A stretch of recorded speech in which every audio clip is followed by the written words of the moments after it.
என்னடா இவன் அமெரிக்கன் சொல்லிட்டு என்ட்ரன்ஸ் எக்ஸாம் பற்றிலாம் சொல்லிட்டு இருக்கானே பார்க்குறீங்களா?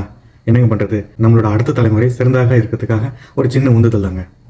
வளைகுடா நாட்டில் +2 படிக்கும் மாணவர்களுக்கு ஒரு நற்செய்தி இருக்குன்னு நான் சொல்லியிருந்தேன் இல்லையா? அது என்னன்னா, ஆல் ஓவர் இந்தியா என்ஐடியில் மட்டும் 24,229 சீட்டும் மற்றும் ஐஐஐடி அதாவது Indian Institute of Information Technology அதில் 8,546 சீட்டும் இருக்குங்க. மொத்தம் 32,775 சீட்டு ஆல் ஓவர் இந்தியாவில் இருக்குது. அதில் 15% ஃபாரின் கோட்டா, அதாவது direct admission of student abroad, DASA அப்படின்னு சொல்லுவாங்க. அதில் மட்டும் 15% சீட்டுங்க. அந்த 15% சீட்டில் 5% சீட்டும் வெறும் வளைகுடா நாட்டில் இருக்கிற பிள்ளைங்களுக்கு மட்டுங்க. அதாவது தோராயமாக 1,500 சீட்டுங்க. மொத்தமே 4,709 சீட்டு. அதில் 1,500 சீட்டு வெறும் வளைகுடா நாட்டில் இருக்கிற பிள்ளைங்களுக்கு மட்டும்.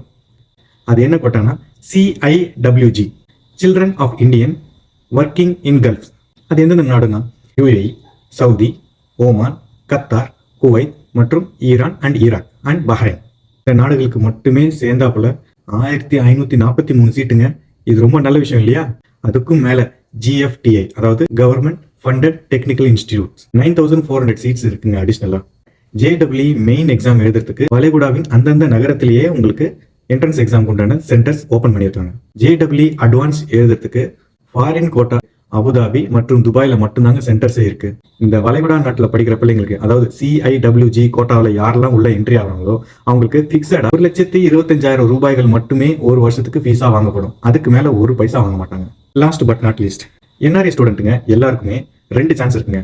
அதாவது எப்படின்னா, 1 டைரக்ட் அட்மிஷன் ஆஃப் ஸ்டூடெண்ட் அப்ராடும் plus joint seat allocation authority அதாவது ஜோசா மற்றும் CSAB central seat allocation board. இந்த 3த்துலையும் பார்ட்டிசிபேட் பண்றதுக்கு நமக்கு தகுதி இருக்குங்க.